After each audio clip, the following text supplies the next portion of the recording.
назад полетел. Реально разворачивает. Ялта, 10 января 2022 года. В Ялте уже или даже еще не закрывали купальный сезон.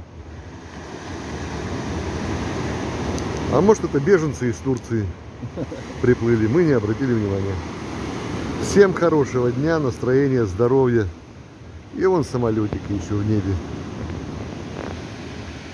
Кораблики. Прямо как в сказке.